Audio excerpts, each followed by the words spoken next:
আসসালামু আলাইকুম ও রহমতুল্লাহ। একটি সহজ প্রশ্ন দিয়ে শুরু করতে চাই। একটি ভাষা শেখার জন্য সবার আগে কোন বিষয়টা জানতে হয়? যে কেউই এই প্রশ্নের উত্তর জানে যে যে কোনো ভাষা শিখতে গেলে অবশ্যই আমাদের সবার আগে সেই ভাষার শব্দ সম্পর্কে ধারণা রাখতে হয়।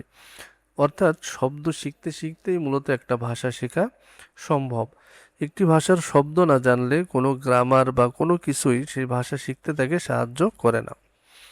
তো এখন প্রশ্ন হচ্ছে, শব্দ শেখার সবথেকে সহজ উপায় কোনটি? যেহেতু আমার এই বইটি লেখা আরবি ভাষার উপরে এবং আরবি ভাষাটা আরও সহজভাবে বোঝার জন্য বাংলা এবং ইংরেজি ভাষার সমন্বয় করা হয়েছে এর সাথে।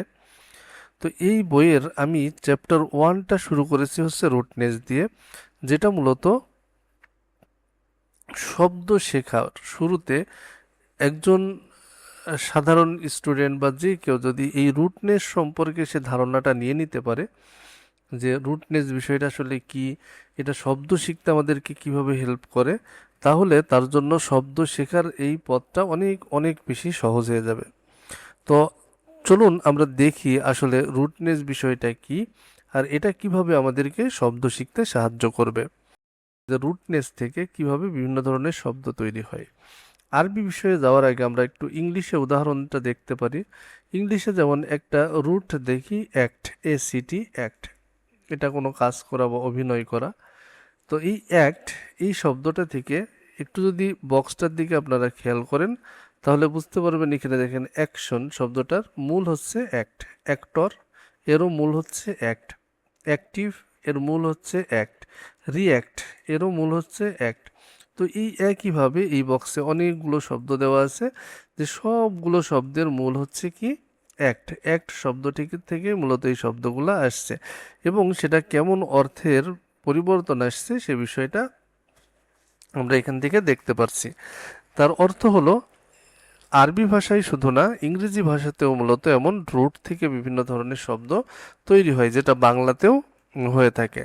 এখন আরবির ক্ষেত্রে রুটনেসের যে বিষয়টা, ইংলিশে বা বাংলায় সাধারণত এগুলো শব্দের মাঝে নতুন কিছু যুক্ত হয় না, হয় শুরুতে আসে, যখন শুরুতে সেটা আসে তখন সেটাকে বলা হয় প্রিফিক্স, আর যখন শেষে যে অতিরিক্ত অংশগুলো যুক্ত হয়ে নতুন শব্দ তৈরি হয় সেটাকে বলা হয় সাফিক্স।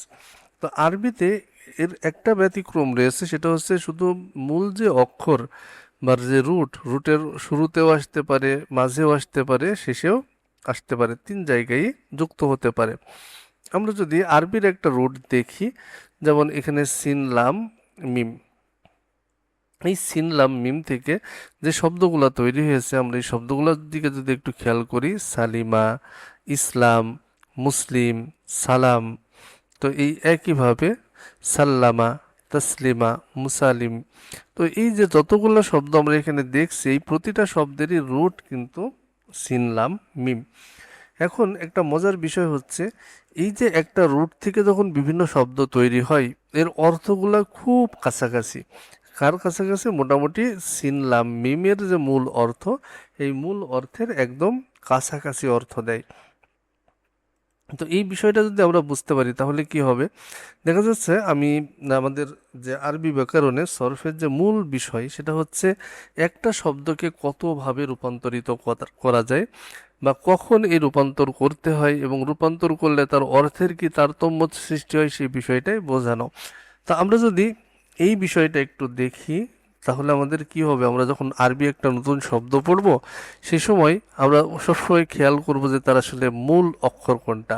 মূল অক্ষর দেখলে তখন আমরা ওই শব্দের অর্থ ধরতে পারবো।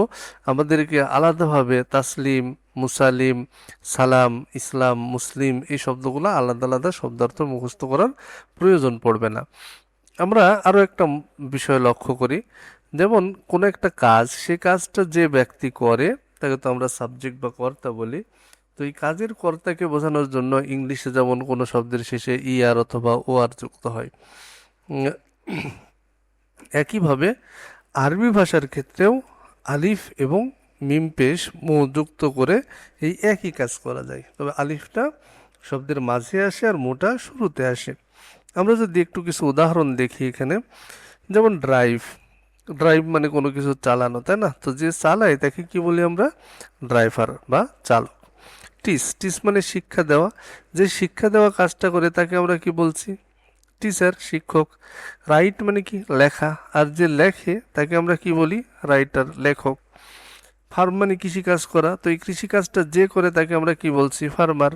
অ্যাক্ট মানে অভিনয় করা, অভিনয় করা কাজটা যে করছে তাকে আমরা কি বলছি? অ্যাক্টর। আরবিতেও যদি এই বিষয়টা আমরা খেয়াল করি, যেমন আসলামা, এর কিন্তু মূল শব্দ সিন লাম মিম, তাই না?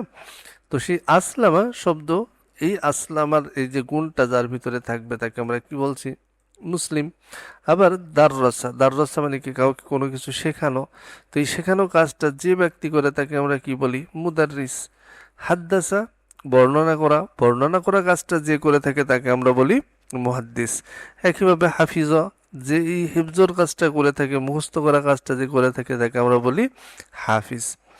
তো এইভাবে যদি আমরা একটা শব্দের প্যাটার্ন বুঝে যাই, তাহলে আমাদের কাছে অনেক শব্দ আমাদের কাছে অনেক বেশি ইজি হয়ে যাবে। তো এভাবেই আমার বইটাতে আরো সুন্দরভাবে কিছু উদাহরণ দেওয়া রয়েছে। যেমন আমরা এখানে দেখতে পারি যে মা, এম মিম জবর মা, এইটা মূলত কোনো একটা কাজের স্থান বোঝায় অনেক ক্ষেত্রে শব্দের শুরুতে যুক্ত হয়ে।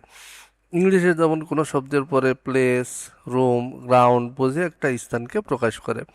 যেমন ওয়ার্ক মানে কাজ, যে জায়গাটায় কাজটা করা হয় তাকে আমরা কি বলি? ওয়ার্ক প্লেস, কর্মস্থল।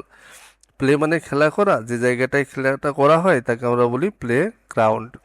ক্লাস মানে শ্রেণীকক্ষ, এই শ্রেণীকক্ষের কাজ যেখানে করা হয় সে জায়গাটা আমরা বলি ক্লাসরুম। ওয়াশ মানে ধৌত করা বা পরিষ্কার করা, যে জায়গায় আমরা ধৌত করি সেটাকে বলছি কি আমরা? ওয়াশরুম। মার্কেট থেকে মার্কেট প্লেস। তো এইভাবে, আর ইংলিশে আমরা দেখছি যে এই ধরনের শব্দ তৈরি হয়। আরবিতেও যদি আমরা এই বিষয়টা একটু খেয়াল করি, যেমন কাতাবা, কাতাবা মানে কি? লেখা। তো যেখানে এই লেখা কাজটা করা হয় সেই জায়গার নাম হচ্ছে কি? মাকতাবুন। সাজ্জাদা মানে সিজদা করা, এই সিজদা কাজটা যে জায়গাটায় করা হয় সেই জায়গাকে আমরা কি বলি? মসজিদুন। দারসা মানে বিদ্যালয়, তো এই যে জায়গায়, দারসা মানে পড়ানো বা কাউকে শেখানো, তো এই শেখানো কাজটা যে জায়গায় করা হয় সেই জায়গাকে বলে কি? মাদ্রাসা। তো একইভাবে তবাখ মানে রান্না করা, তো এই রান্না করা কাজটা যেখানে করা হয় সেই জায়গার নাম হচ্ছে কি? মাতবাখুন। তাহলে আমরা এভাবে খুব সহজে আরবি শব্দগুলো এই প্যাটার্ন বুঝলে বা রুটনেস বিষয়টা বুঝলে আমাদের কাছে শব্দ শেখাটা অবশ্যই অবশ্যই অনেক বেশি সহজ হবে। তো এভাবে আরও অনেকগুলো শব্দের উদাহরণ দেওয়া রয়েছে, বিষয়টা যাতে আমাদের এখানে যে খুব মুখস্থ করতে হবে বিষয়টা এটা না।